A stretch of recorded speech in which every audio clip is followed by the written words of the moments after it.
Hello friends, welcome to Day Today Telugu and good evening. Sensex 33 points gain అయ్యి 81,086 దగ్గర close అయితే Nifty 12 points gain అయ్యి 24,823 దగ్గర close అయింది. వెరాస్ బ్యాంక్ నిఫ్టీ 52 పాయింట్స్ డౌన్ అయ్యి 50,933 దగ్గర క్లోజ్ అయింది. ఫ్రెండ్స్ మిగతావన్నీ మాట్లాడుకునే ముందు స్టార్టింగ్ లోనే చెప్తున్నాను, ఇవాళ నైట్ 7:30కి మన ఇండియన్ టైమింగ్స్ ప్రకారం 7:30కి యుఎస్ కి సంబంధించిన ఫెడ్ చైర్మన్ అయిన పవల్ గారు జాక్సన్ హోల్ సింపోజియం మీటింగ్ లో తన స్పీచ్ నైతే స్టార్ట్ చేస్తారు. గత కొద్ది సంవత్సరాల నుంచి చూస్తే స్పీచ్ చాలా లిమిటెడ్ గా చాలా తక్కువ మినిట్స్ లోనే ఎండ్ చేస్తున్నారు, చెప్పడానికి ఏం లేదని. ఈసారి కూడా అలానే ఉంటే పెద్ద మార్కెట్స్ ఏం రియాక్ట్ అవ్వో. అండ్ మార్కెట్స్ సెప్టెంబర్ లో 25 బేసిస్ పాయింట్స్ ని కట్ ని వడ్డీ రేట్ల కట్ ని ఎక్స్పెక్ట్ చేస్తున్నాయి. బట్ కొంతమంది ఎగ్జాంపుల్ గోల్డ్మాన్ సాక్స్ వాళ్ళని చూసారనుకోండి, ఈ ఇయర్ లోనే 3 రేట్ కట్స్ ఉంటాయి. టర్మినల్ రేట్ 2025 నాటికి 3 to 3.25% కి వెళ్తుందని చెప్తున్నారు. సో ప్రెసెంట్ 5.5 దగ్గరగా ఉంటున్న ఇంట్రెస్ట్ రేట్ ఈ ఇయర్ ఎండ్ నాటికి 4.5 or 4.25 కి వెళ్తుందని, ఆల్మోస్ట్ 100 బేసిస్ పాయింట్స్ ఈ ఇయర్ లోనే కట్ ఉంటుందని ఇది యాక్చువల్లీ మార్కెట్ ఎక్స్పెక్ట్ చేయట్లేదు.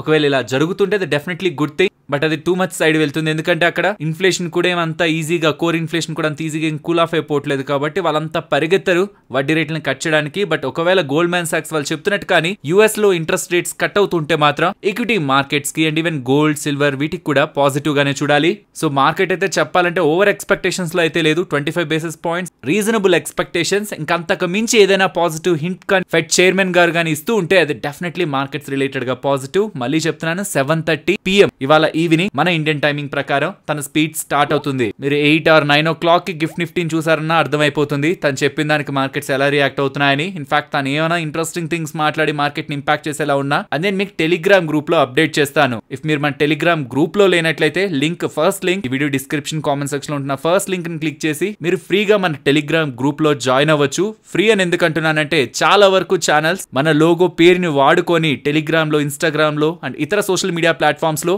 మన పేరు చెప్తూ డబ్బుల్ని అడుగుతున్నారు. మీకు ఈ సర్వీసెస్ ఇస్తాం, మీ డబ్బుల్ని ఇలా చేస్తాం అలా చేస్తామని. దయచేసి ఆ మాటలు నమ్మకండి, అవన్నీ ఫేక్ ప్రొఫైల్స్. అండ్ వాళ్ళపైన మేము రిపీటెడ్ గా కంప్లైంట్స్ కూడా సైబర్ సెల్ కి అందిస్తూనే ఉన్నాం. సో ఇవాళ ఈవినింగ్ రాబోతున్న ఈవెంటే మార్కెట్, గ్లోబల్ మార్కెట్స్ అన్ని కూడా అబ్జర్వ్ చేస్తున్న మెయిన్ ఈవెంట్. నిన్న మన మార్కెట్స్ క్లోజ్ అయిన తర్వాత యుఎస్ కి సంబంధించిన ఫ్లాష్ పిఎంఐ డేటా వచ్చింది. అది యాక్చువల్లీ మార్కెట్ ఎక్స్పెక్టేషన్స్ కంటే వీక్ వచ్చింది. 49.5 దగ్గర ఉంటదంటే 48 దగ్గరకు వచ్చింది. అండ్ జాబ్లెస్ క్లెయిమ్స్ కూడా ఎక్స్పెక్టేషన్స్ కంటే వీక్ గానే వచ్చాయి. సో ఓవరాల్ డేటా ఏం బాలేదు, కానీ మార్కెట్ వీటికి అంటే ఫెడ్ చైర్మన్ గారి స్పీచ్ రిలేటెడ్ గానే ఎక్కువ ఫోకస్ ఇస్తూ ఉంది. అండ్ ఆగస్ట్ 6th నుంచి 8th వరకు జరిగిన ఆర్బీఐ మీటింగ్ ఉంది కదా, 8th మనకు అప్డేట్ వచ్చింది కదా ఆర్బీఐ గవర్నర్ గారు రిలేటెడ్ గా మన Indian economy and interest rates and GDP, inflation వీటి రిలేటెడ్ గా దాంట్లో ఉంటున్న మినిట్స్ అంటే ఏం మాట్లాడుకున్నారు, ఫైనల్ గా వడ్డీ రేట్లు కట్ చేయాలనుకుంటున్నారా లేదనుకుంటున్నారా అన్న దాని రిలేటెడ్ గా మోస్ట్ ఆఫ్ ద మెంబర్స్ అయితే ఇప్పుడు వడ్డీ రేట్లను కట్ చేయకూడదు. ఎందుకంటే ఇక్కడ చూడండి, persistent food inflation imparting stickiness to CPI. So ఈ సిపిఐ పడకుండా ఉండడానికి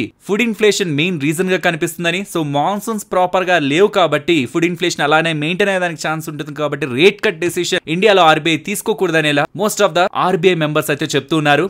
ఒకవేళ మాన్సూన్ ఇంప్రూవ్ అయితే, ఫుడ్ ప్రైజెస్ కూల్ అయితే దాని అప్పుడు కండిషన్ మారుతుంది. కాబట్టి ఇది ఎలా అబ్జర్వ్ చేయాలంటే, ఏ రీజన్ కారణంగా అయితే యుఎస్ లో ఫెడ్ వాళ్ళు కానీ ఇండియాలో ఆర్బీఐ వాళ్ళు కానీ డెసిషన్ ని మార్కెట్స్ కి పాజిటివ్ గా తీసుకోకుండా వెయిట్ చేస్తుంటారో ఆ రీజన్ నే మనం కమింగ్ డేస్ లో ట్రాక్ చేయాలి. సో కమింగ్ డేస్ లో ఆర్బీఐ ఎంపీసీ వాళ్ళ మానిటరీ పాలసీ కమిటీ మీటింగ్ ఇంపార్టెంటా, మాన్సూన్స్ కరెక్ట్ గా ఉండడం ఇంపార్టెంటా అంటే మాన్సూన్స్ కరెక్ట్ గా ఉండడమే ఇంపార్టెంట్. ఎందుకంటే అది కరెక్ట్ గా ఉంటే ఎలాగో వడ్డీ రేట్లు కట్ చేస్తారనేలా ఇక్కడ మనకు సంకేతాలు వస్తున్నాయి. కాబట్టి అలాగే యుఎస్ లో కూడా ఏ డేటా పాయింట్ ని చూసి ఫెడ్ వాళ్ళు వెనక్కి తగ్గుతున్నారు, ఆర్ ఏ డేటా పాయింట్ బాగొస్తే ఫెడ్ వాళ్ళు ముందుకు వెళ్తారు, అది మనకు అర్థమవుతుంటే మనం ఆ డేటా పాయింట్ ని ఫోకస్ చేస్తాం. ఆ డేటా పాయింట్ ఎలా ఉందనే దాన్ని బట్టి నెక్స్ట్ వాళ్ళ మీటింగ్ ఒక అవుట్కమ్ ని కూడా మార్కెట్ ప్రెడిక్ట్ చేస్తుంది. కాబట్టి ఇక్కడ ఆర్బీఐ రిలేటెడ్ గా మనం ట్రాక్ చేయాల్సింది కమింగ్ డేస్ లో. October 9th అనుకుంటాను వీళ్ళ మీటింగ్, నెక్స్ట్ మీటింగ్. ఆ మీటింగ్ లో వాళ్ళు ఏం చెప్తారనేది కాదు, ఈ లోపు మనకి మాన్సూన్స్ ఎలా ఉంటాయన్నది సెంటర్ స్టేజ్ అయితే తీసుకుంటుంది. If in case monsoons better అయి ఫుడ్ ఇన్ఫ్లేషన్ తగ్గుతూ ఉంటే, ఓవరాల్ ఇన్ఫ్లేషన్ లో ఫుడ్ ఇన్ఫ్లేషన్ కానీ కూల్ ఆఫ్ అవుతూ ఉంటే కోర్ ఇన్ఫ్లేషన్ డేటా కూడా కూల్ ఆఫ్ అవుతుంది. కాబట్టి ఆబ్వియస్లీ కమింగ్ టైమ్స్ లో ఆర్బీఐ వాళ్ళ రేట్ కట్ ప్రాబబిలిటీ పెరుగుతుందని మార్కెట్ ఎక్స్పెక్ట్ చేస్తుంది. మార్కెట్స్ పర్టికులర్ గా బ్యాంక్స్ పాజిటివ్ గా తీసుకుంటాయి. అపార్ట్ ఫ్రమ్ దిస్ ఇక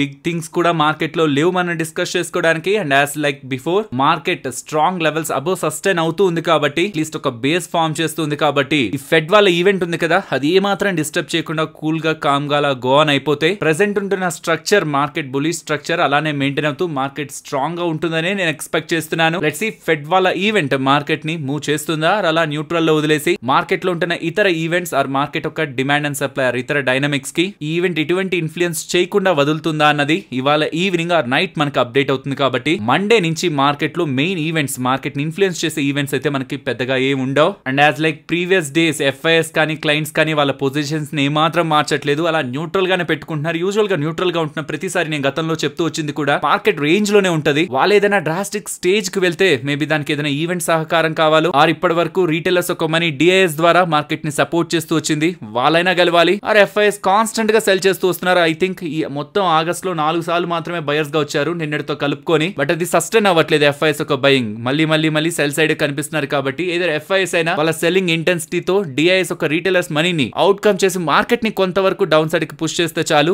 ఆల్గోస్ టెక్నికల్స్ ఇలా ఇతర రీజన్స్ తో మార్కెట్ ని షార్ట్ చేసే వాళ్ళు యాక్టివేట్ అవుతారు. సో ఓవరాల్ ఎవరో ఒకరు maybe due to this event impact అయినా కావచ్చు ఆర్ కమింగ్ డేస్ లో ఉంటున్న డిమాండ్ అండ్ సప్లై లిక్విడిటీ కారణంగా ఎవరు విన్ అవుతారన్నది మార్కెట్ ఒక ఫర్దర్ డైరెక్షన్ అయితే డిసైడ్ చేస్తుంది. పర్సనల్లీ నేనైతే ప్రెసెంట్ ఉంటున్న స్ట్రక్చర్ కంటిన్యూ అయ్యి మార్కెట్ ఆల్ టైమ్ హైస్ కి వెళ్తుంది అనుకుంటున్నాను. హూ నోస్, నేను రాంగ్ కూడా కంప్లీట్ రాంగ్ కూడా అవ్వచ్చు. కాబట్టి ఈవెన్ మీరు నెగిటివ్ గా మార్కెట్ ని చూస్తూ ఏదైనా పొజిషన్స్ ని కమింగ్ టైమ్స్ లో తీసుకోవాలనుకుంటున్నా ఒక ఇంపార్టెంట్ లెవెల్ పెట్టుకొని ఆ లెవెల్ కి బిలో రాకుండా మార్కెట్ ట్రెండ్ కి అగైనెస్ట్ గా వెళ్లకుండా ఉండడం బెటర్. ఎల్స్ నిజంగానే మార్కెట్ ప్రెసెంట్ ట్రెండ్ ని కొనసాగిస్తూ ఉంటే అన్నెసరీగా మనం ట్రాప్ అవుతాం. లేదు మార్కెట్ ఒకవేళ రివర్సల్ అవుతూ ఉంటే మీరు ఒక ఇంపార్టెంట్ లెవెల్ పెట్టి ఆ లెవెల్ బిలో రాగానే అప్పుడు కావాలంటే మీ నెక్స్ట్ స్టెప్స్ రిలేటెడ్ గా మీరు ప్లాన్ చేసుకుంటే బెటర్ రిస్క్ రివార్డ్ ఇంకాస్త clarity and confirmation from market కూడా మనకు దొరుకుతుంది. కాబట్టి ఉంటున్న ట్రెండ్ కి అగైనెస్ట్ గా వెళ్ళాలనుకుంటే మాత్రం నేను ఫాలో అయ్యేది ఒక ఇంపార్టెంట్ లెవెల్ పెట్టి ఆ లెవెల్ కి బిలో రాకుండా ట్రెండ్ అగైనెస్ట్ డెసిషన్ తీసుకోకూడదని. ప్రెసెంట్ అయితే నేను మార్కెట్ ని బులిష్ గా స్ట్రాంగ్ గా చూస్తున్నాను. ఫ్రెండ్స్, ఇలా మార్కెట్ లో ఉంటున్న ఎంటైర్ డేటాను అనాలిసిస్ చేస్తూ వీడియోని ఇలా మీ ముందుకు తీసుకురావడానికి మేము పెడుతున్న ఎఫర్ట్స్ మీకు వాల్యుబుల్ గా అనిపిస్తూ ఉంటే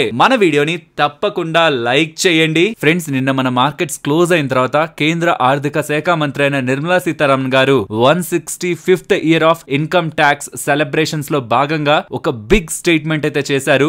రానున్న 6 నెలలు or next with in 6 months లో కొత్త ఇన్కమ్ ట్యాక్స్ యాక్ట్ రాబోతుందని అండ్ అది చాలా యూస్ఫుల్ గా ఉంటుందని ఎలా తన స్టేట్మెంట్స్ అయితే చేశారు. ఒకసారి తను ఏం మాట్లాడారు మనం కూడా విందాం. And with this announcement that which we've come up with, that within 6 months we will have the tax code or the income tax act, at least some parts of it very clearly written in simple, easy to understand language.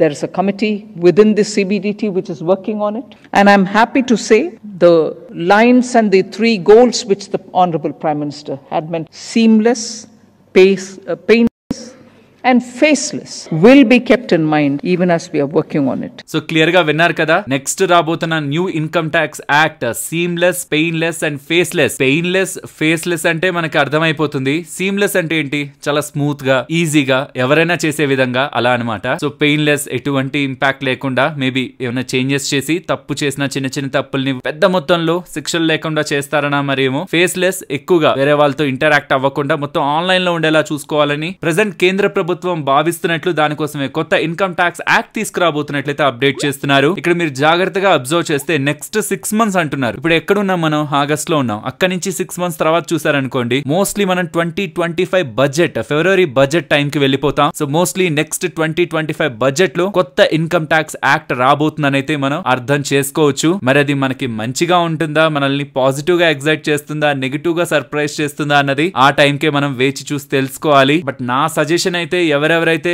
Already ఉంటున్న tax system లో ఎక్కువ మీకు benefit వచ్చేది, lights ఏ old tax system లో మీకు ఎక్కువ benefits ఉన్నాయనుకోండి, దాని ప్రకారంగా ట్యాక్స్ ప్లానింగ్ కానివ్వండి, ఏదైనా స్కీమ్స్ లో ఇన్వెస్ట్మెంట్ చేస్తే ట్యాక్స్ బెనిఫిట్స్ వస్తాయన్నవి కానివ్వండి, అవన్నీ కూడా బడ్జెట్ కి ముందే ప్లాన్ చేసుకునే ప్రయత్నం చేయండి. ఎలాగో మీరు మార్చ్ 31st లోపు ప్లాన్ చేసుకోవాలి, అదేదో ఫిబ్రవరికి ముందే ప్లాన్ చేసి పెట్టుకోండి. మోస్ట్లీ ఏదైనా చేంజ్ చేసినా అది ఆ ఫైనాన్షియల్ ఇయర్ కి ఏం వర్తించదు, నెక్స్ట్ ఫైనాన్షియల్ ఇయర్ నుంచే వర్తిస్తుంది. బట్ కొత్త రూల్స్ అండ్ కొత్త ఇన్కమ్ ట్యాక్స్ యాక్ట్ అంటున్నారు కాబట్టి ఎవరైనా ట్యాక్స్ ప్లానింగ్స్ చేసుకునే వాళ్ళు, ట్యాక్స్ రిలేటెడ్ గా అడ్వాంటేజ్ కోసం ఇన్వెస్ట్మెంట్స్ చేసుకునే వాళ్ళందరూ కూడా ఫిబ్రవరి 1st కి ముందు చేసుకోవడం కొంచెం బెటర్. రిస్క్ ఎందుకు, జీరో రిస్క్ లో ఉండాలనుకుంటే, లేదు వెయిట్ చేసినా ఈవెన్ కొత్త రూల్స్ తీసుకొచ్చినా అది నెక్స్ట్ ఫైనాన్షియల్ నుంచి ఫైల్ చేసిన వాళ్ళకి వర్తిస్తాయి కాబట్టి అక్కడ కూడా మనకేం హెడేక్ ఉండదు. అండ్ పర్సనల్ గా నా ఒపీనియన్ యూజువల్ గా పాజిటివ్ గానే ఉంటూ ఉంటాయి నాకు, కానీ అది కొన్నిసార్లు జరుగుతుంటుంది, కొన్నిసార్లు జరగదు. రీసెంట్ టైమ్స్ లో తీసుకొచ్చిన కొత్త ట్యాక్స్ రూల్స్ కారణంగా గవర్నమెంట్ కి మిడిల్ క్లాస్ వాళ్ళ దగ్గర నుంచి ఒక గట్టి మొత్తంలో నెగిటివిటీ ఏర్పడింది కాబట్టి ఈసారి దాన్ని మైండ్ లో ఉంచుకొని తీసుకొచ్చే చేంజెస్ ప్రజలు హర్షించేలా, ప్రజలు యాక్సెప్ట్ చేసి అభినందించేలా ఉంటాయి. కానీ ప్రజలు ఇబ్బంది పడేలా, ప్రజలందరూ నెగిటివ్ గా అనుకునేలా ఉండవని సరే ప్లాన్డ్ గానే చేస్తారు. నెగిటివిటీని ఇలా ఫేస్ చేయకూడదని మెంటల్ గా స్ట్రాంగ్ గా మైండ్ లో పెట్టుకొని ఈ కొత్త యాక్ట్ ని తీసుకొస్తారని అయితే నేను అనుకుంటున్నాను.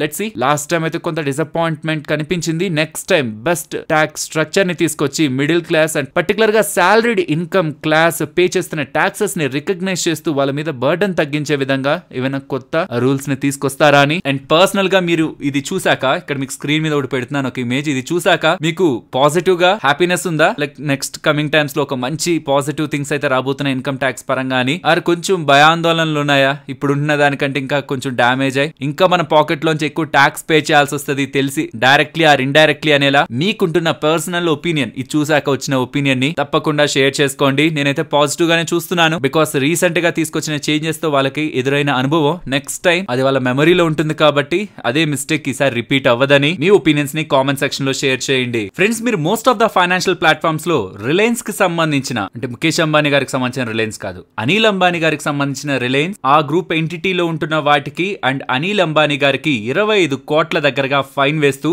సెబీ వాళ్ళు సెక్యూరిటీ మార్కెట్స్ నుంచి కొద్ది నెలల పాటు వీళ్ళని బ్యాన్ చేస్తున్నారనేలా డేటా మీరు చూస్తుంటారు కదా. అసలు ఇది ఎందుకు, దీని బ్యాక్ ఉంటున్న స్టోరీని డీటెయిల్డ్ గా తెలుసుకుందాం. సో సెబీ వాళ్ళ కథనం ప్రకారం ఆల్మోస్ట్ 222 పేజెస్ దగ్గరగా సెబీ వాళ్ళు ఈ ఆర్డర్ నైతే ఇష్యూ చేశారు అనిల్ అంబానీ గారికి అండ్ రిలయన్స్ కంపెనీకి అగైనెస్ట్ గా. ఇప్పుడుంటున్న రిలయన్స్ కాదు, అగైన్ చెప్తున్నాను, అనిల్ అంబానీ గారు అండర్ లో ఉంటున్న రిలయన్స్ కి. ఇందులో ఉంటున్న కథనం ప్రకారం RHFL Reliance home finance limited అనేది అనిల్ అంబానీ గారు అండర్ లో ఉంటున్న కంపెనీ. ఒక పాయింట్ లో స్టాక్ ప్రైస్ 59 రూపీస్ 60 పైస్ దగ్గర నుంచి 2018 లో 2020 నాటికి 75 పైస్ కి ఫాల్ అయిపోయింది. ఇంకా దానికి ముందుకు వెళ్తే 100 రూపీస్ దగ్గరగా కూడా ఉండేది. బట్ సుమారు 1 రూపీ బిలోకి స్టాక్ ప్రైస్ ఫాలో అయిపోయింది. రీసెంట్ టైమ్స్ లో ఎక్కువగా మ్యానిపులేట్ అవడం, మళ్ళీ ఫాలో అవడం, మళ్ళీ ర్యాలీ అవడం ఇలా జరుగుతున్నది కాస్త ఇవాళ సెబీ వాళ్ళు ఇస్తున్న అప్డేట్స్ తో లోయర్ సర్క్యూట్ ని టచ్ చేసింది. సో మళ్ళీ బ్యాక్ టు ద స్టోరీ వెళ్తే రిలయన్స్ అండర్ లో ఉంటున్న అనిల్ అంబానీ గారు రిలయన్స్ అండర్ లో ఉంటున్న RHFL Reliance home finance limited అనే ఈ కంపెనీ తనకి సంబంధించిన నిధుల్ని, హోమ్ ఫైనాన్సింగ్ కంపెనీ అంటే వాళ్ళ దగ్గర నిధులు ఉంటాయి కదా, డబ్బులు ఉంటాయి కదా,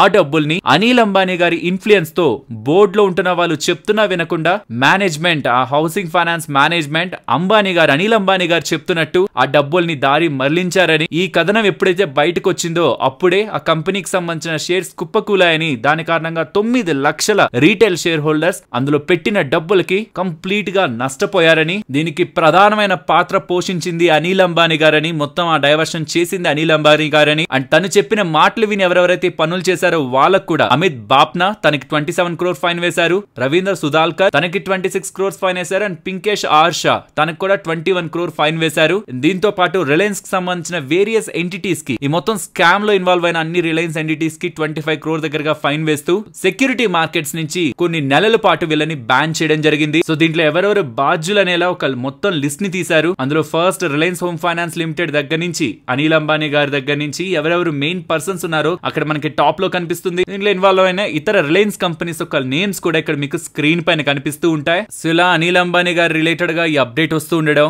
అండ్ తనని అండ్ దీంట్లో ఇన్వాల్వ్ అయిన most of the companies related గా బ్యాన్ విధిస్తూ ఉండడం, కొన్ని నెలల బ్యాన్ నుంచి కొన్ని కంపెనీస్ కి 5 years బ్యాన్ వరకు విధించారు అనిల్ అంబానీ గారికి. సో 5 years సెక్యూరిటీ మార్కెట్స్ నుంచి బ్యాన్ అని అనిల్ అంబానీ గారు రిలేటెడ్ గా అండ్ 25 crores దగ్గరగా fine multiple companies and multiple people కి సెబీ వాళ్ళు విధిస్తే ఈ డెసిషన్ తీసుకుంటూ ఉండడం కార్పొరేట్ గవర్నెన్స్ అండర్ లోకి వస్తుంది. సో కాబట్టి తన అండర్ లో ఉంటున్న కంపెనీస్ తన ఇన్వాల్వ్మెంట్ సర్టైన్ లెవెల్ లో ఉంటున్న కంపెనీస్ రిలేటెడ్ గా ఇవాళ స్టాక్ ప్రైజెస్ లో మనకి ఫాల్ అయితే కనిపించింది. ఫ్రెండ్స్, ఇలా న్యూస్ అప్డేట్స్ ని అనాలిసిస్ చేస్తూ మీ ముందుకి కంటెంట్ తీసుకురావడానికి మేం పెడుతున్న ఎఫర్ట్స్ మీకు వాల్యుబుల్ గా అనిపిస్తూ ఉంటే మన వీడియోని తప్పకుండా లైక్ చేయండి. ఫ్రెండ్స్, టాటా మోటార్స్ వాళ్ళు టాటా మోటార్స్ DVR స్టాక్ ని ఎవరెవరైతే హోల్డ్ చేస్తున్నారో కమింగ్ టైమ్స్ లో ఆ Tata Motors DVR stock Tata Motors stock గా మారిపోబోతుంది కదా. 10 DVR stocks Tata Motors DVR stocks hold చేస్తుంటే 7 టాటా మోటార్స్ స్టాక్స్ ఇస్తారని చెప్పారు కదా. అదంతా సింపుల్ గా ఏం జరిగిపోదు, ప్రాసెస్ సింపుల్ గానే జరిగిపోతుంది మనం ఏం ఇన్వాల్వ్ అవ్వకుండానే. బట్ ఇక్కడ ట్యాక్స్ స్ట్రక్చర్ డిఫరెంట్ గా ఉంటది. ఇక్కడ మీరు గమనించొచ్చు, ఇది గతంలో CNBC వాళ్ళు పబ్లిష్ చేసిన ఇమేజ్, ఇది ఒక డీటెయిల్డ్ ఆర్టికల్. ఇది నేను మీకు డిస్క్రిప్షన్ కామెంట్ సెక్షన్ లో కూడా ఇస్తాను, రీడ్ చేయండి. ఇది నేను మీకు డీటెయిల్డ్ గా ఎక్స్ప్లెయిన్ చేయాలంటే మినిమం 5 minutes to 7 minutes పడుతుంది. సో నార్మల్ వీడియోలో 7 minutes ఈ టాపిక్ కే ఇచ్చామంటే ఎక్కడికో వెళ్ళిపోతుంది. కాబట్టి నేను ఇప్పుడు డిస్కస్ చేయట్లేదు. బట్ ఇఫ్ ఇన్ కేస్ ఇది మీకు నీడ్ అంటే ఓన్లీ DVR షేర్స్ హోల్డ్ చేసిన వాళ్ళు మన వాళ్ళలో ఎక్కువ మంది ఉంటే నేను మీకు తప్పకుండా ఎక్స్ప్లెయిన్ చేస్తాను. సో ఎంటైర్ ప్రాసెస్ లో deemed dividend and capital gains related గా మీరు ట్యాక్స్ ని ఫేస్ చేయాల్సి ఉంటుంది. ఎంత ట్యాక్స్ ని ఫేస్ చేయాల్సి ఉంటుంది, నా దగ్గర డివిఆర్ స్టాక్స్ ఉన్నాయని అనుకుంటే టాటా మోటార్స్ వాళ్ళే ఒక FAQ frequently asked question document ని రిలీజ్ చేశారు. అందులో ట్యాక్స్ రిలేటెడ్ గా, రికార్డ్ డేట్స్ రిలేటెడ్ గా, ఏ స్టాక్స్ కి ఎన్నెన్ని వస్తాయని రిలేటెడ్ గా మొత్తం కూడా ఇందులో షేర్ చేశారు. అందులో కొంచెం మీరు డౌన్ సైడ్ కి వస్తుంటే 4th క్వశ్చన్ దగ్గర ఒక ఎక్సెల్ ఉంటుంది. ఎక్సెల్ ని డౌన్లోడ్ చేసి స్టార్టింగ్ మీరు ఏ category, resident, individual category or ఇంకేమైనా కేటగిరీస్ ఉంటే ఆ కేటగిరీస్ ని పెట్టి మీరు ఆ డివిఆర్ స్టాక్స్ ని ఎన్ని డేస్ నుంచి హోల్డ్ చేస్తున్నారు. 12 months కంటే తక్కువ అనుకోండి, అప్పుడు ఒక డిఫరెంట్ ట్యాక్స్ స్ట్రక్చర్. 12 months కంటే ఎక్కువ అనుకోండి, అప్పుడు ఒక డిఫరెంట్ ట్యాక్స్ స్ట్రక్చర్. దాని తర్వాత మీ దగ్గర ఎన్ని టాటా మోటార్స్ డివిఆర్ స్టాక్స్ ఉన్నాయి అండ్ అవి ఎంతలో కొన్నారు, ఈ 4 డీటెయిల్స్ ని మీరు ఎంటర్ చేశారంటే మీకు STCG ఎంత పడుతుంది, డివిడెండ్ ఎంత మీరు ఎదుర్కోవాల్సి ఉంటుంది, దాని మీద TDS ఎంత కట్ అవుతుంది, మొత్తం ట్యాక్స్ స్ట్రక్చర్ అంతా కూడా మీకు ఇక్కడ సింపుల్ గా అర్థమయ్యే విధంగా టాటా మోటార్స్ వాళ్ళు ఇచ్చారు.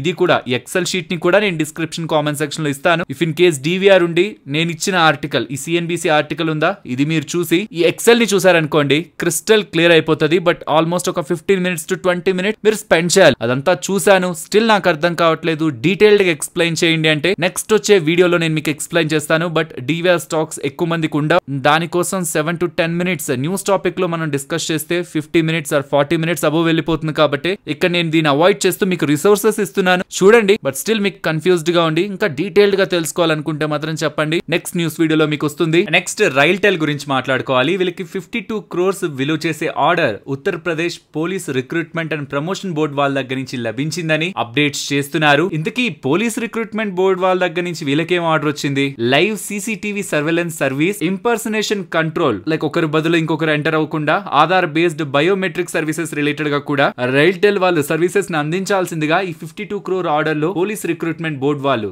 ఉత్తరప్రదేశ్ కు సంబంధించిన ఈ బోర్డు వాళ్ళు రైల్టెల్ వాళ్ళకి ఆర్డర్ ఇచ్చినట్లు డేటా కనిపిస్తుంది. సో ఈ 52 crore ఆర్డర్ కారణంగా స్టాక్ ఇంత పెరిగిందా? కాదు, because it's a small order. Probably overall stock related గా మొమెంటం ఉందేమో. ఇలా ఆర్డర్ వచ్చిందంటే జస్ట్ న్యూస్ మాత్రమే. 52 crore ఆర్డర్ కి ఇంతలా పెరగాల్సిన నీడ్ లేదు, బికాస్ రైల్టెల్ ఒక మార్కెట్ క్యాప్ 16,000 crores. 52 crore అనేది చాలా చిన్న ఆర్డర్ అవుతుంది. ఈవెన్ ఈ ఆర్డర్ లేకపోయినా స్టాక్ పెరిగేదేమో. But as a news update గా మాత్రమే ఇది షేర్ చేస్తున్నాను. నెక్స్ట్ పవర్ మెక్, వీళ్ళు 1:1 లో బోనస్ ని అప్రూవ్ చేయడం జరిగింది. రికార్డ్ డేట్ 28th September అంటున్నారు. సో 28th September నాటికి స్టాక్ మీ డిమాట్ అకౌంట్ లో ఉంటే నెంబర్ ఆఫ్ స్టాక్స్ డబుల్ అవుతాయి, స్టాక్ ప్రైస్ హాఫ్ అవుతుంది. ఇది ఇంపార్టెంట్. పాలిమెడిక్యూర్ వాళ్ళు 1000 crore QIP ని లాంచ్ చేసినట్లు అప్డేట్ చేశారు కదా. ఎవరెవరు ఆ QIP లో పార్టిసిపేట్ చేశారు? బికాస్ QIP అంటే బిగ్ ఇన్స్టిట్యూషనల్ ప్లేయర్స్ కి స్టాక్స్ ని సెల్ చేయడం. అందులో ఒకవేళ పెద్ద ప్లేయర్స్ పార్టిసిపేట్ చేస్తుంటే, నేమ్డ్ ప్లేయర్స్ పార్టిసిపేట్ చేస్తుంటే అది స్టాక్ రిలేటెడ్ గా కొంత అడ్వాంటేజ్ కనిపిస్తుంది. సో ఎవరెవరికి వీళ్ళు సెల్ చేశారని చూస్తే లైట్ హౌస్ ఇండియా ఫండ్ వాళ్ళకి, మ్యూచువల్ ఫండ్ లో SBI వాళ్ళకి, నోమురా ఫండ్స్ వాళ్ళకి అండ్ క్వాంట్ మ్యూచువల్ ఫండ్ వాళ్ళకి ఈ పాలిమెడిక్యూర్ లో వాటాన్ని సెల్ చేసినట్లు 1000 crore QIP లో భాగంగానే పాలిమెడిక్యూర్ వాళ్ళ ఎక్స్చేంజెస్ కి అప్డేట్ చేశారు. ఫ్రెండ్స్, ఇప్పుడు నేను చాలా కంపెనీస్ వాళ్ళ ప్రమోటర్స్ సెల్ చేస్తున్న వాటి రిలేటెడ్ గా, ప్రైవేట్ ఈక్విటీ ప్లేయర్స్ ఆ కంపెనీలో హోల్డ్ చేసిన వాటా సెల్ చేస్తున్న దాని రిలేటెడ్ గాను మాట్లాడతాను. ఈ ఆర్టికల్ ని మీరు గమనిస్తే July 1st ఇది కూడా ఎకనామిక్స్ టైమ్స్ లో పబ్లిష్ అయింది. ప్రమోటర్ 1,00,000 కోట్లకు సంబంధించి వాళ్ళు స్టాక్స్ లో హోల్డ్ చేసిన వాటా, ప్రమోటర్సే కాదు ప్రైవేట్ ఈక్విటీ ప్లేయర్స్ వీళ్ళందరూ కలిసి పెద్ద మొత్తంలో సెల్ చేస్తున్నారన్న ఆర్టికల్ ఎకనామిక్స్ టైమ్స్ లో ఉంటుంది. ఈవెన్ రీసెంట్ టైమ్స్ లో కూడా 1,00,000 కోట్లు ప్రమోటర్స్ వాళ్ళు హోల్డ్ చేస్తున్న స్టాక్స్ లో నుంచి ఎగ్జిట్ అయ్యారు. అండ్ ఏ కంపెనీస్ రిలేటెడ్ గా ఎంతెంత పెద్ద మొత్తంలో రీసెంట్ టైమ్స్ లో ప్రమోటర్స్ సెల్ చేస్తున్నారన్న డేటాను కూడా ఎకనామిక్స్ టైమ్స్ వాళ్ళు షేర్ చేస్తున్నారు. ఇది ఎందుకు చెప్తున్నానంటే జూలైలోనే 1,00,000 కోట్ల మార్క్ రీచ్ అయిపోయింది. ఇక ఆగస్ట్ లో అయితే వరుస పెట్టి ప్రమోటర్స్ కానీ ప్రైవేట్ ఈక్విటీ ప్లేయర్స్ కానీ సెల్ చేస్తూ పోతున్నారు. రీసెంట్ టైమ్స్ లో చాలా మాట్లాడుకున్నాం. అండ్ ఇవాళ చూడండి ఎన్ని సెల్లింగ్లు ఉన్నాయో. ఫస్ట్ ది టాటా టెక్నాలజీస్ గురించి మాట్లాడుకోవాలి. రీసెంట్ గా వచ్చి IPO గా లిస్ట్ అయింది కదా. ఈ కంపెనీలో ఆల్ఫా TC హోల్డింగ్స్ వాళ్ళు ఎంటైర్ గా హోల్డ్ చేసిన 75 lakh షేర్స్ ని 1010 to 1020 రూపీస్ పెట్టి బ్లాక్ డీల్ లో సెల్ చేస్తున్నట్లు డేటా అయితే కనిపిస్తూ ఉంది. అండ్ మిగతావి మాట్లాడుకునే ముందు యూజువల్ గా ఎప్పుడైనా సెల్ చేస్తున్నారు అంటే ఎక్స్పెన్సివ్ వాల్యుయేషన్ లోకి వెళ్ళిపోయింది, ఇంకా ఫుల్ నెగిటివ్ గా చూడాలి, అందరూ సెల్ చేస్తున్నారంటే మనం బై చేయడం ఏంటి? ఈ ఒపీనియన్ కాదు ఇక్కడ మనం చూడాల్సింది. కొంతమంది ప్రీ IPO ఇన్వెస్టర్స్ ఉంటారు అండ్ కొంతమంది ప్రమోటర్స్ కి ఇది ఎక్కువ ఎక్స్పెన్సివ్ అనిపించి సెల్ చేసేది ఉండొచ్చు. ఆర్ కొంతమంది ఇన్వెస్టర్స్ కి ఆర్ ప్రమోటర్స్ కి ఆర్ ప్రైవేట్ ఈక్విటీ ప్లేయర్స్ కి ఇంకేదైనా అట్రాక్టివ్ గా కనిపించి ఇది ఒక ఆప్షన్ లా సెల్ చేస్తూ ఉండొచ్చు. సో సెల్లర్స్ ఉన్నారంటే బయర్స్ కూడా ఉంటారు. బట్ యూజువల్ గా పీక్ బుల్ మార్కెట్ లో ఎప్పుడు కూడా ఎక్కువగా ప్రమోటర్స్ కానీ ప్రైవేట్ ఈక్విటీ ప్లేయర్స్ కానీ వాళ్ళ వాటాల్ని లిక్విడేట్ చేసుకుంటారనే ఒక థియరిటికల్ థీమ్ మార్కెట్ లో రన్ అవుతుంటుంది. కానీ గుర్తుంచుకోవాల్సింది, ఒకరు సెల్ చేస్తున్నారంటే ఒకరు బై చేస్తున్నారని. ఏ బ్లాక్ డీల్ అయినా సరే ఆఫ్టర్ బ్లాక్ డీల్ స్టాక్ ఒకవేళ పాజిటివ్ లో ఎండ్ అవుతుంది అనుకోండి, దాని అర్థం ఎవరైతే సెల్ చేస్తున్నారో వాళ్ళకంటే బయర్స్ స్ట్రాంగ్ గా ఉన్నారని. ఇది ఒక స్మాల్ రిఫరెన్స్ లా ఇన్వెస్టర్స్ గమనించవచ్చు. బ్లాక్ డీల్ అయ్యాక స్టాక్ లో ప్రెషర్ లేదు అంటే ఓపెన్ మార్కెట్ లో స్ట్రాంగ్ గా ఆ కంపెనీ రిలేటెడ్ గా డిమాండ్ ఉందని. సో టాటా టెక్నాలజీస్ గురించి మాట్లాడుకున్నాం కదా. Next PNB housing finance. Recent గానే కదా జనరల్ అట్లాంటిక్ వాళ్ళు వెనస్డేనా 5.13% వాటా కంప్లీట్ వాటాని ఎగ్జిట్ అయ్యారు. ఇప్పుడు అగైన్ ఆఫ్టర్ జనరల్ అట్లాంటిక్ వాళ్ళ 5% వాటా తర్వాత ఇప్పుడు అగైన్ ఏషియా ఆపర్చునిటీస్ ఫండ్ వాళ్ళు, మారిషస్ ఫండ్ వాళ్ళు 3% వాటాని ఎగ్జిట్ అవుతున్నారు. ఈ ఏషియా ఆపర్చునిటీస్ వాళ్ళ దగ్గర 5.19% వాటా ఉంది టోటల్ గా. అందులో నుంచి 3% ఎగ్జిట్ అవుతున్నారు అంటే ఇంకా 2% ఉంటున్నట్టు. మరి ఆ 2% కూడా కమింగ్ టైమ్స్ లో ఎగ్జిట్ అయ్యే అవకాశం ఉంది. Overall PNB housing finance related గా కూడా back to back block deals, stake exit related గా ప్రైవేట్ ఈక్విటీ ఫిల్మ్స్ దగ్గర నుంచి కనిపిస్తున్నాయి. నెక్స్ట్ ఐరిస్ లైఫ్ రిలేటెడ్ గా కూడా ఎమరాల్డ్ ఇన్వెస్ట్మెంట్స్ వాళ్ళు వాళ్ళ రిలేటెడ్ గా ఉంటున్న 7.27% వాటా కంప్లీట్ వాటాని 1201 రూపీస్ పర్ షేర్ లెక్కన బ్లాక్ డీల్ లో సెల్ చేయడం జరిగింది. And next Nykaa pre IPO investor Harinder Pal Singh and తన అసోసియేట్స్ అంతా కలిపి నైకాలో 1.4% వాటాని 198 రూపీస్ పర్ షేర్ లో నిన్నటి క్లోజింగ్ ప్రైస్ తో 5.7% డిస్కౌంట్ లో బ్లాక్ డీల్ లో సెల్ చేస్తున్నట్లు కనిపిస్తుంది. ఈ హరీంద్ర పాల్ అనే వ్యక్తి దగ్గర రీసెంట్ జూన్ 30, 2024 స్టేక్ హోల్డింగ్ లెక్కల ప్రకారం 6.4% వాటా ఉంది. సో ఇప్పుడు 1.4% వాటాను అమ్ముతున్నారు. మేబీ కమింగ్ టైమ్స్ లో రిమైనింగ్ వాటాను కూడా అమ్ముతూ వెళ్తున్నట్లయితే నైకా రిలేటెడ్ గా అది కొంత సెల్లింగ్ ప్రెషర్ ని ఆర్ కొంత ఓవర్ హ్యాంగ్ ని క్రియేట్ చేస్తుంది. బట్ ఇప్పుడు సెల్ చేస్తున్నారు కాబట్టి తనకు ఒక లాక్ ఇన్ ఉంటుంది 45 డేస్ వరకు తనకు సంబంధించిన మిగిలిన వాటాన్ని సెల్ చేయకూడదని. ఎంటైర్ ఈ స్టేక్ సేల్ ద్వారా తను 809 crores దగ్గరగా డబ్బులు రేస్ చేస్తున్నట్టు. అండ్ అసలు విషయానికి వస్తే అంబుజా సిమెంట్స్, నిన్న అనుకున్నాం కదా అంబుజా సిమెంట్స్ రిలేటెడ్ గా కానీ అదానీ పవర్ రిలేటెడ్ గా కానీ అదానీ గ్రూప్ వాళ్ళు వాటాను అమ్మడానికి ప్రయత్నిస్తున్నారు. 15,000 to 20,000 crore రేస్ చేసి అప్పులు తగ్గించుకోవాలని చూస్తున్నారని ఇలా కథనాలున్నాయని. దీని రిలేటెడ్ గా వస్తున్న ఫాలో అప్ అప్డేట్ అయితే అంబుజా సిమెంట్స్ రిలేటెడ్ గా ప్రమోటర్ గ్రూప్ ఎంటిటీ అయిన హోల్డర్ అండ్ ఇన్వెస్ట్మెంట్స్ వాళ్ళు 2.84% వాటాని అంబుజా సిమెంట్స్ లో సెల్ చేసి 4,198 crores రేస్ చేయబోతున్నట్టు. మోస్ట్లీ 600 రూపీస్ పర్ షేర్ లెక్కన ఈ స్టేక్ సేల్ ఉండబోతున్నట్లు. ఆల్మోస్ట్ నిన్నటి క్లోజింగ్ ప్రైస్ తో 5% డిస్కౌంట్ అది. సో ఆల్మోస్ట్ ఈ అంబుజా సిమెంట్స్ లో ప్రమోటర్ గ్రూప్ దగ్గర 70.33% వాటా ఉంది. అందులో నుంచి 2.84% వాటా నమ్మడానికి అంబుజా సిమెంట్స్ కి సంబంధించిన ప్రమోటర్స్ అంటే అదానీ గ్రూప్ వాళ్ళు ప్రయత్నిస్తున్నట్లయితే అప్డేట్స్ కనిపిస్తున్నాయి. ఇవి వరుసగా లాస్ట్ 24 అవర్స్ లో వాటాను అమ్మడానికి ప్రమోటర్ గ్రూప్ ఎంటిటీస్ వాళ్ళు ప్రయత్నిస్తున్న వాటాని అమ్మడానికి ప్రమోటర్స్ కానీ ఆర్ స్టాక్ లో ఇన్వెస్ట్ చేసిన ప్రైవేట్ ఈక్విటీ ప్లేయర్స్ కానీ ప్రయత్నిస్తున్న డేటా. నెక్స్ట్ కేంద్ర ప్రభుత్వం 156 మెడిసిన్స్ దగ్గరగా ఎఫ్డిసి అంటారు ఫిక్స్డ్ డోస్ కాంబినేషన్స్ అని వీటిల్ని బ్యాన్ చేస్తున్నట్లు అప్డేట్స్ అయితే చేస్తున్నారు. యూజువల్ గా మీకు ఫీవర్ వచ్చింది అనుకోండి, దాంతో పాటు జలుబు, పెయిన్స్ ఆర్ ఏదైనా అలర్జీస్ వస్తున్నా దానికి ఇంకేదైనా కాంప్లికేషన్స్ కూడా ఇంకేదైనా యాడ్ అవుతుంటే ఒక ఏపీఐ ఉండేది తీసుకునే దాని బదులు మీరు కొన్నిసార్లు అడ్వర్టైజ్మెంట్స్ లో కూడా చూపిస్తుంటారు ఒక మాత్ర వేసుకుంటే జలుబు, జ్వరం, తలనొప్పి ఇవన్నీ కూడా తగ్గిపోతుంటాయని. బికాస్ ఆ టాబ్లెట్లు ఒకటే కాదు మల్టిపుల్ ఏపీఐస్ మనకు ఉంటూ ఉంటాయి. Example pain killers plus antipyretics like pain killers like aceclofenac కానీ మోస్ట్లీ ఇలాంటివి కాంబినేషన్స్ తో పారాసిటమాల్ తో మనకి ఇస్తూ ఉంటారు. బయట మెడికల్ షాప్స్ లో కూడా ఎక్కువగా దొరుకుతూ ఉంటాయి. బట్ అందులో కొన్ని డోసేజ్ ఫార్మ్స్ ని aceclofenac 50 mg plus paracetamol 125 mg tablets ని అండ్ యాంటీ అలర్జిక్ కి యూజ్ చేసే లీవోసిట్రిజిన్ అండ్ ఫెనైలెఫ్రిన్ ని అలాగే paracetamol plus pentazocine pain relieve చేసే వాటి రిలేటెడ్ గా కూడా కొన్ని ఇలాంటి ఫిక్స్డ్ డోసేజ్ కాంబినేషన్స్ ని గవర్నమెంట్ ఆఫ్ ఇండియా వాళ్ళు బ్యాన్ చేస్తున్నట్టు. దీనికి ప్రధానమైన కారణం కేంద్ర సంస్థ సెడెస్కో ని సంప్రదించకుండా most of the state regulating agencies అన్ని కూడా ఈ ఫిక్స్డ్ డోసేజ్ కాంబినేషన్స్ తో ఉంటున్న డ్రగ్స్ ని తయారు చేసుకోమని లైసెన్స్ ఇచ్చేస్తున్నాయని. దాన్ని పెట్టుకొని చిన్న కంపెనీస్ అన్ని ఆ రాష్ట్రాల్లో ఇష్టం వచ్చినట్లు ఫిక్స్డ్ డోసేజ్ కాంబినేషన్స్ తో వితౌట్ ప్రాపర్ ట్రయల్స్ లేకుండా ఆల్రెడీ అప్రూవ్డ్ ఏపీఐస్ తో డ్రగ్స్ ని తయారు చేసి మార్కెటింగ్ చేసేసుకుంటున్నాయని. కానీ దాంతో వచ్చే సైడ్ ఎఫెక్ట్స్ రిలేటెడ్ గా వాళ్ళు ఎక్కువ ఫోకస్ చేయట్లేదు కాబట్టి ఎవరెవరైతే అలా రెగ్యులేటెడ్ గా కానీ డోసేజ్ ఫార్మ్స్ ని బయట సెల్ చేస్తున్నారో వాటన్నిటిని బ్యాన్ చేస్తున్నట్లు 153 డ్రగ్ డోసేజ్ కాంబినేషన్స్ ని బ్యాన్ చేస్తున్నట్టు సెంట్రల్ డ్రగ్ రెగ్యులేటరీ ఏజెన్సీ వాళ్ళైతే అప్డేట్ చేస్తున్నారు. ఇదేనా ఫస్ట్ టైం అంటే కాదు. 2016 లో 344 కాంబినేషన్ డ్రగ్స్ ని ముందుగా కూడా బ్యాన్ చేశారని రీసెంట్ గా జూన్ 2023 లో కూడా 14 డ్రగ్స్ ఇంక్లూడింగ్ మనకి దగ్గొస్తున్న, జలుబు వస్తున్న, జ్వరం వస్తున్న వీటికి యూజ్ చేసే కొన్ని డోసేజ్ కాంబినేషన్స్ ని కూడా గవర్నమెంట్ ఆఫ్ ఇండియా వాళ్ళు బ్యాన్ చేయడం జరిగింది. లాజిక్ ఒకటే, నాకు చెప్పాను కదా స్టేట్ రెగ్యులేటరీ అథారిటీస్ అన్ని కూడా చిన్న వాటన్నిటికి పర్మిషన్స్ ఇచ్చేస్తున్నాయి. సో దట్ అవి ఇష్టం వచ్చిన కాంబినేషన్స్ లో ఇది వీటికి వాడితే తగ్గిపోతుంది, అది వాటికి వాడితే తగ్గిపోతుంది అని తయారు చేసి డాక్టర్స్ కి, మెడికల్ షాప్స్ వాళ్ళకి మంచి డిస్కౌంట్స్, ఆఫర్స్ ని ప్రొవైడ్ చేసి ప్రజల్లోకి తీసుకెళ్లిపోతున్నారు. కానీ అందులో ప్రాపర్ రీసెర్చ్ లేదనేలా కేంద్రం నుంచి అప్డేట్స్ అయితే కనిపిస్తున్నాయి. మరి ఇది మెడికల్ లో ఉంటున్న కంపెనీస్ కి, లిస్టెడ్ కంపెనీస్ కి ఏమైనా ఇంపాక్ట్ ఉంటుందా అంటే ఫ్రెండ్స్, లిస్టెడ్ కంపెనీస్ ఎప్పుడు కూడా ఇర్రేషనల్ గా ఫిక్స్డ్ డోసేజ్ కాంబినేషన్స్ ని మార్కెటింగ్ చేయో. సో లిస్టెడ్ ఫార్మాస్యూటికల్ ప్లేయర్స్ కి అయితే మోస్ట్లీ ఏ ఇంపాక్ట్ కూడా ఉండదు. నెక్స్ట్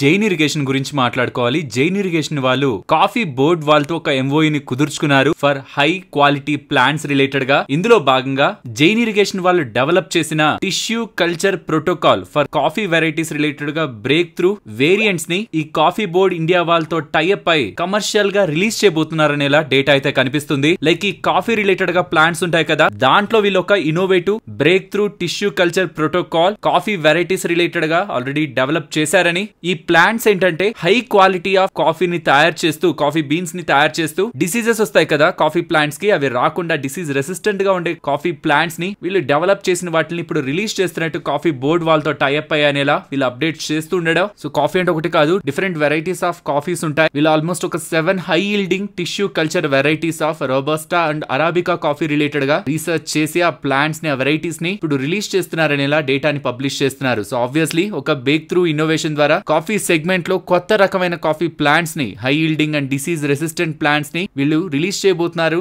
కాఫీ బోర్డ్ వాళ్ళతో టైఅప్ అయ్యేలా వస్తున్న అప్డేట్స్ తో స్టాక్ ఇవాళ స్ట్రాంగ్ గా ర్యాలీ అయింది. నెక్స్ట్ ఆయిల్ ఫీల్డ్ బిజినెస్ చేసే కంపెనీస్ ఉంటాయి కదా, వాటి రిలేటెడ్ గా సర్వీసెస్ ని అండ్ రిజర్వాయర్ ఇమేజింగ్ సర్వీసెస్ ని ప్రొవైడ్ చేసే ఏషియన్ ఎనర్జీ సర్వీసెస్ వాళ్ళు 27th ఆగస్ట్ బోర్డ్ మీటింగ్ ని కండక్ట్ చేసి ఫండ్ రైజ్ చేయబోతున్నారని, అండ్ ఆ ఫండ్ రైజ్ లో ఈక్విటీ షేర్స్ ని ప్రిఫరెన్షియల్ బేసిస్ లో ప్రమోటర్స్ కి, ఇన్వెస్టర్స్ కి కూడా అలాట్ చేయబోతున్నారనేలా అప్డేట్స్ అయితే చేస్తున్నారు. సో ప్రమోటర్స్ కూడా ఫండ్ రైజింగ్ లో పార్టిసిపేట్ చేస్తున్నారు, ఈ పాయింట్ లో కూడా ఈక్విటీని కొనబోతున్నారు అనే అప్డేట్స్ మార్కెట్ లోకి వచ్చిన తర్వాత స్టాక్ లో ఇవాళ ర్యాలీ అయితే కనిపించింది. నెక్స్ట్ SCPC గురించి మాట్లాడుకోవాలి. వీళ్ళు EPC కాంట్రాక్ట్స్ ని చేస్తూ ఉంటారు, పర్టికులర్ గా water, metallurgy and infrastructure segments related గా వీళ్ళు EPC కాంట్రాక్ట్స్ ని చేస్తూ ఉంటారు. వీళ్ళ రిలేటెడ్ గా వస్తున్న update, Hutti Gold Mines Limited HGML వాళ్ళ దగ్గర నుంచి వీళ్ళకి 233 crore విలువ చేసే ఆర్డర్ లభించిందని. ఈ ఆర్డర్ లో భాగంగా కర్ణాటకలో రాయచూర్ డిస్ట్రిక్ట్ లో హుట్టిలో ఉంటున్న ఈ గోల్డ్ మైన్ లిమిటెడ్ వాళ్ళకి సంబంధించిన ఏరియాలో న్యూ సర్క్యులర్ షాఫ్ట్ ని కన్స్ట్రక్ట్ చేయడానికి వీళ్ళకి ఆర్డర్ లభించినట్లు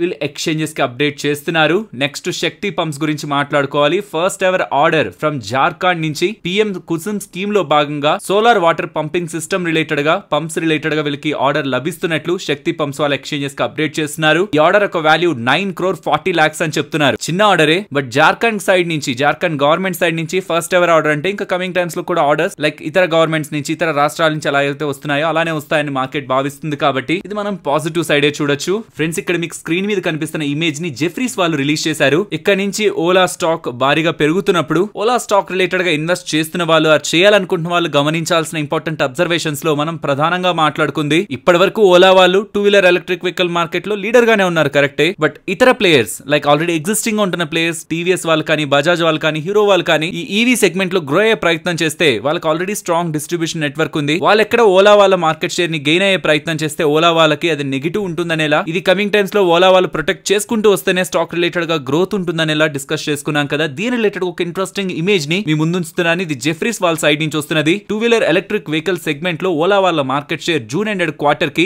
49% ఉంటే ఇప్పటికి వాళ్ళు లీడర్ గానే ఉన్నారు, కానీ 33% కి వాళ్ళ మార్కెట్ షేర్ ప్రెసెంట్ డిప్ అయినట్టు. వెరాస్ టీవీఎస్ వాళ్ళకి Q1 FY25 క్వార్టర్ ఎండింగ్ కి, జూన్ ఎండ్ క్వార్టర్ ఎండింగ్ కి 15% మార్కెట్ షేర్ ఉంటే ఇప్పుడు ఆగస్ట్ మంత్ ఎండ్ నాటికి 19% కి పెరిగిందని. బజాజ్ వాళ్ళకి కూడా గతంలో 11-12% మార్కెట్ షేర్ ఉంటే ఇప్పుడు 18% కి పెరిగిందని. ఈవీ పెనట్రేషన్ అయితే పెరుగుతుంది 2-wheeler మార్కెట్ లో, బట్ అందులో ఓలా వాళ్ళ మార్కెట్ షేర్ తగ్గుతూ టీవీఎస్, బజాజ్ అండ్ ఇతర మార్కెట్ షేర్లు పెరుగుతున్నాయనేలా జెఫ్రీస్ వాళ్ళు రిలీజ్ చేస్తున్న ఈ నోట్ ని కూడా మనం ఇంపార్టెంట్ గా ఓలా రిలేటెడ్ గా, ఓలా ఎలక్ట్రిక్ రిలేటెడ్ గా అబ్జర్వ్ చేయాలి. మార్కెట్ షేర్ గెయిన్ అవడం ఎంత ఇంపార్టెంటో, దాన్ని హోల్డ్ చేసుకోగలగడం, సస్టైన్ చేసి న్యూ ప్రొడక్ట్స్ ని వాళ్ళు డెవలప్ చేసి, లైక్ కొత్తగా 3 బైక్స్ ని లాంచ్ చేశారన్నారు కదా. సో ఆ సెగ్మెంట్స్ లో కూడా ఫర్దర్ గా మార్కెట్ షేర్ ని మెయింటైన్ చేసుకుంటూ న్యూ ప్లేయర్స్ ఆర్ ఎగ్జిస్టింగ్ ఉంటున్న స్ట్రాంగ్ ప్లేయర్స్ ఒక మార్కెటింగ్ స్ట్రాటజీస్ ని తట్టుకొని నిలబడుతున్నప్పుడే రియల్ అప్రిసియేషన్ మనకి స్టాక్ ప్రైస్ లో కనిపిస్తుంది. నెక్స్ట్ జొమాటో వాళ్ళకి సంబంధించిన ఇంటర్ సిటీ ఆర్డర్స్ ఉంటాయి కదా, వేరే సిటీ నుంచి కూడా ఫుడ్ డెలివరీని ఆర్డర్ చేసుకుంటూ ఉంటారు కదా. ఇది యాక్చువల్లీ లెజెండ్స్ అనే పేరుతో జొమాటో వాళ్ళు ఇంట్రడ్యూస్ చేశారు, కానీ దాని రిలేటెడ్ గా ప్రాపర్ బిజినెస్ వీళ్ళకి అందకపోతూ ఉండడం, దాన్ని పర్మనెంట్ గా షట్ డౌన్ చేస్తున్నట్టు జొమాటో వాళ్ళు అఫీషియల్ గా డిక్లేర్ చేయడం జరిగింది. So inter city food order business నుంచి జొమాటో పక్కకి తప్పుకుంటున్నట్లయితే మనం అర్థం చేసుకోవచ్చు. నెక్స్ట్ NCLT లో బ్యాంక్రప్సీ స్టేజ్ లో ఉంటున్న ల్యాండ్కో అమర్ కాంతక్ అనే ఒక కంపెనీని అదాని పవర్ వాళ్ళు 4,101 crores పెట్టి కొనబోతున్నట్లు అప్డేట్స్ అయితే చేస్తున్నారు. దీని కారణంగా అదాని పవర్ కి సంబంధించిన జనరేషన్ కెపాసిటీ పెరుగుతుంది అండ్ ఎనర్జీ సెగ్మెంట్ లో స్ట్రెంథెన్ అవడానికి ఆల్మోస్ట్ 1,500-850 మెగావాట్ కెపాసిటీతో కొత్తగా వీళ్ళకి కెపాసిటీస్ యాడ్ అవుతాయి. కాబట్టి ఇది కూడా అదాని పవర్ రిలేటెడ్ గా అడ్వాంటేజ్ ని క్రియేట్ చేస్తుంది. నెక్స్ట్ మ్యారీ స్పిన్నర్స్ లిమిటెడ్ ఈ టెక్స్టైల్ కంపెనీ గురించి మాట్లాడుకోవాలి. చాలా చిన్న కంపెనీ. వీళ్ళకి కర్ణాటక గవర్నమెంట్ లోని టెక్స్టైల్ డెవలప్మెంట్ కమిషనర్ ఆఫీస్ నుంచి క్రెడిట్ లింక్డ్ క్యాపిటల్ సబ్సిడీ 7,17,00,000 కి విలువ చేసే ఈ సబ్సిడీ వీళ్ళకి అలాట్ అయిందని, శాంక్షన్ అయిందని under Mysore new textile and government policy అనేలా వీళ్ళ ఎక్స్చేంజెస్ కి అప్డేట్ చేస్తుండడం. స్మాల్ కంపెనీ 7 crore రిలేటెడ్ గా credit linked capital subsidy allot అయిందండం, శాంక్షన్ అయింది అండం. స్టాక్ ఇవాళ పాజిటివ్ గా గెయిన్ అయింది. నెక్స్ట్ నిఫ్టీ అలాగే bank Nifty support and resistance. Nifty present ఉన్న లెవెల్స్ నుంచి down side 24,750 and up side 24,880. Coming to bank Nifty present ఉన్న దగ్గర నుంచి డౌన్ సైడ్ 50,580 అండ్ అబోవ్ 51,250. ఇవాళ ఈవెంట్ అలాగో కంప్లీట్ అవుతుంది కాబట్టి మండే నుంచి మనం మార్కెట్ రేంజ్ డిస్కస్ చేసుకుందాం. మరొక ఇంట్రెస్టింగ్ వీడియోతో మళ్ళీ మీ ముందుకు వస్తాను. అంతవరకు టేక్ కేర్. జై హింద్.